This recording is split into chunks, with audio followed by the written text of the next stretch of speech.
தென் மாவட்ட மக்களுக்கு பயன்படுகின்ற விதமாக எய்ம்ஸ் மருத்துவமனை வேண்டும் என்று கேட்டார்கள். உடனடியாக மத்திய அரசு கொடுத்து அந்த பணி நடந்து கொண்டிருக்கிறது. அதையும் முடக்க பார்த்த அரசாங்கம் தான் திராவிட முன்னேற்ற கழக அரசாங்கம்.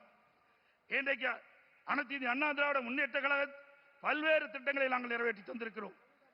தத்தனேரி முதல் ஆரப்பாளையம் வரை பேருந்து நிலையம் வரை புரட்சி தலைவர் அம்மா பாலம், மதுரை கோரிப்பாளையம் பெரிய பாலத்திற்கு இணையாக புதிய பாலம், அதற்கு புரட்சி தலைவர் எம்ஜிஆர் பாலம், அரசு ராஜாஜி மருத்துவமனை ரூபாய் 250 கோடி ரூபாயிலே அதை தரம் உயர்த்திருக்கிறோம்.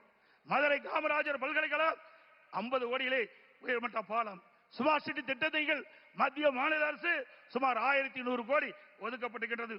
மதுரை மக்கள் நீண்ட காலமாக பாதுகாக்கப்பட்டது குடிநீர் வழங்க வேண்டும் என்று கோரிக்கை வைத்தார்கள். அந்த கோரிக்கையை ஏற்று அனைத்து இந்திய அண்ணா திராவிட முன்னேற்ற கழக அரசு இருக்கின்ற பொழுது சுமார் 1296 கோடி நிதி ஒதுக்கீடு செய்யப்பட்டு இன்றைக்கு லோயர் கேம்ப் அங்கே இருந்து குழாய் மூலமாக தண்ணீரை கொண்டு வந்து நம்முடைய மதுரை மாநகர மக்களுக்கு தங்குதடை இல்லாமல் நீரை வழங்குவதற்கு அடிக்கல் நாட்டப்பட்டு அந்த திட்டத்தை துவக்கி வைத்த அரசாங்கம் அதிமுக அரசாங்கம்.